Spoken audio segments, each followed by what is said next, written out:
and to celebrate this extraordinary organization, which is an organization of so many exceptional leaders, those who found the courage to run for office and those who support them. Emerge, I will say something you know. Throughout my entire career in life, I have always believed in the ideals of our nation.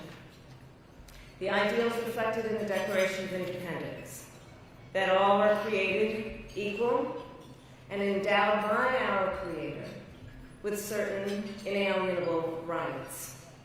Ideals advanced and affirmed by the service and sacrifice of generations of patriots.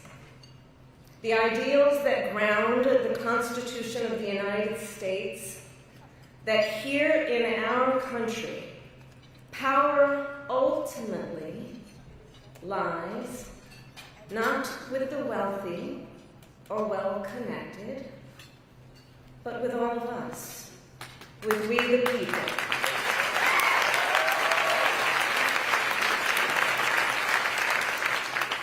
Now, of course, I recognize that America has never fully lived up to these ideals, that for all the gains we've made, the American dream has for decades been slipping further out of reach for so many, and that the American people deserve leaders who make their lives better and make our country stronger. But sadly, we have seen quite the opposite over these past few months. Now, I know tonight's event happens to coincide with the 100 days after the inauguration, and I'll leave it to others to give a full accounting of what has happened so far. But I will say this. Instead of an administration working to advance America's highest ideals, we are witnessing the wholesale abandonment of those ideals.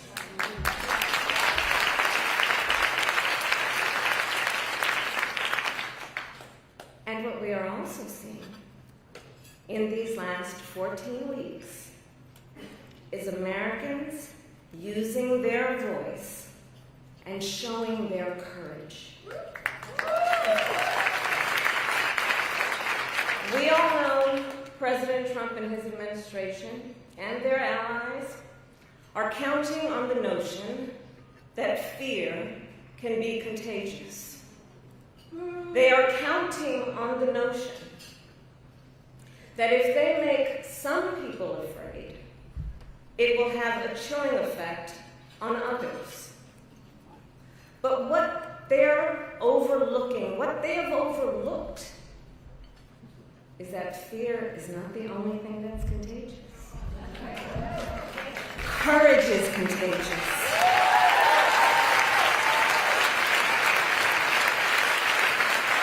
The courage of Americans who are banding together in the face of the greatest man-made economic crisis in modern presidential history. Americans across the political spectrum who are declaring that the president's reckless tariffs hurt workers and families by raising the cost of everyday essentials, devastate the retirement accounts that people spent a lifetime paying into, and paralyze American businesses, large and small, forcing them to lay off people, to stop hiring or pause investment decisions. The courage of Americans we are seeing who are rallying at Social Security offices to protect their hard-earned benefits. Of Americans who are speaking out to say, it is not okay to violate court orders. Not okay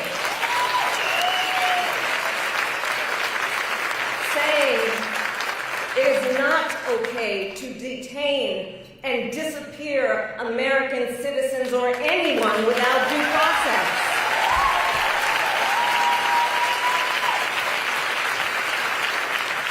The courage of judges to uphold the rule of law in the face of those who would jail them.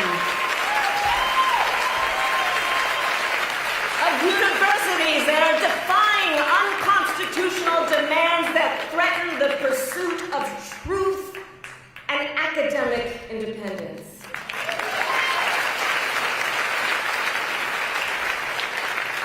And I will tell you, the courage of all these Americans inspires me. And I have been inspired by the movements like the one in Wisconsin that put Susan Crawford on the Supreme Court. By the State of the People Power Tour that is aiming to ignite a grassroots movement to lift up voices and advance freedom and justice. And by leaders across the spectrum, including congressional leaders like Cory Booker, Chris Van Hollen, Chris Murphy, Jasmine Crockett, Maxwell Frost, AOC, and Bernie Sanders. All who, in different ways, have been speaking with moral clarity about this moment. So here's one of the other things I wanted to talk about tonight, and to highlight. So look, some people are describing what's been happening in recent months as absolute chaos. And of course I understand why. And it's certainly true of those tariffs. Tariffs that, as I predicted, are clearly inviting a recession. But friends, please let us not be duped into thinking everything is chaos. I know it may feel that way, but understand what we are in fact witnessing is a high-velocity event where a vessel is being used for the swift implementation of an agenda that has been decades in the making. An agenda to slash public education. An agenda to shrink government and then privatize its services. All while giving tax breaks to the wealthiest among us.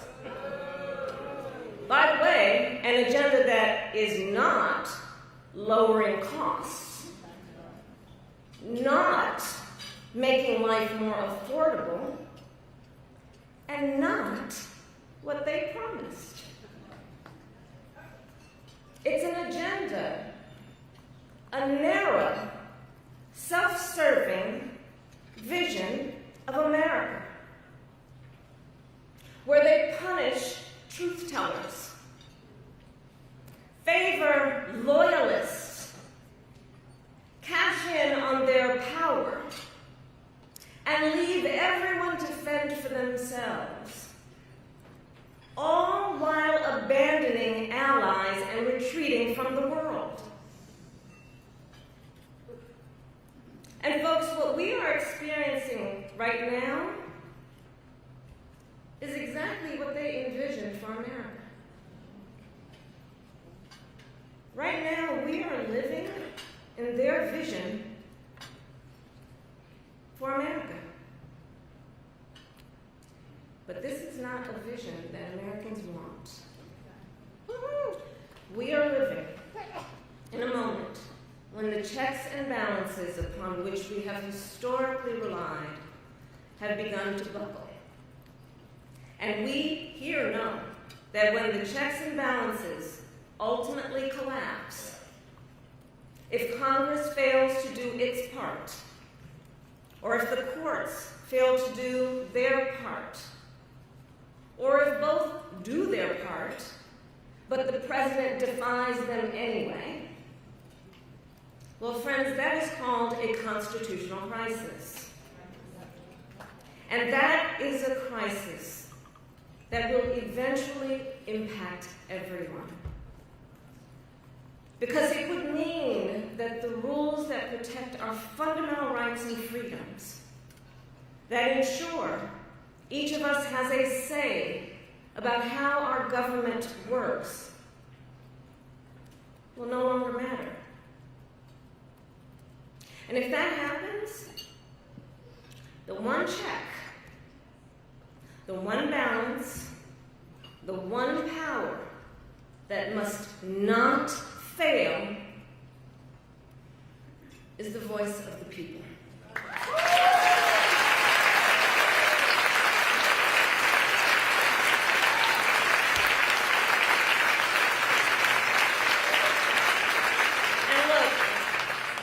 Look, right now I know a lot of folks are wondering what's going to guide us through this moment.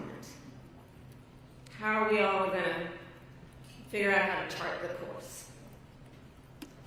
But that's not a reason to throw up our hands. In fact, please allow me, friends, to digress for a moment. Okay. It's kind of dark in here, but I'm asking a show of hands. Who saw that video from a couple of weeks ago? The one of the elephants at the San Diego Zoo during the earthquake?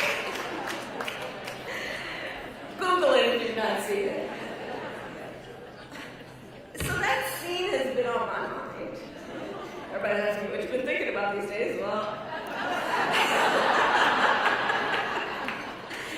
so in the video, for those who haven't seen it, here those elephants were. And as soon as they felt the earth shaking beneath their feet, they got in a circle and stood next to each other to protect the most vulnerable. Think about it. What a powerful metaphor.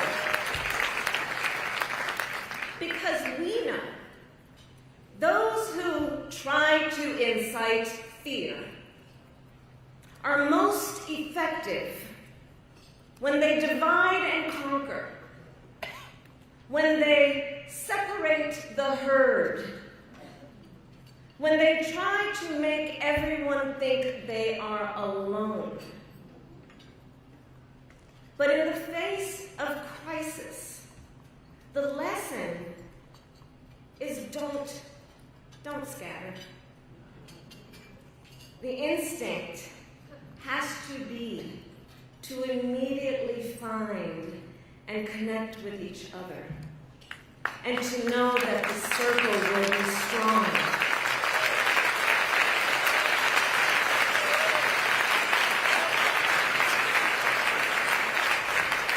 So I'll end with this. I am not here tonight to offer all the answers, but I am here to say this. You are not alone, and we are all in this together. And straight talk, things are probably going to get worse before they get better. But we are ready for it. We are not going to scatter. We are going to stand together, everyone a leader, and emerge. You have a special role to play. Organizing is as important as ever. Mobilizing is as important as ever. Running for office is as important as ever. So please, everyone here, please keep doing what you are doing. And to everyone, let's lock it in.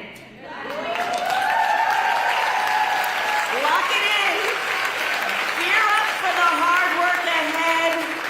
And please, always remember, this country is ours.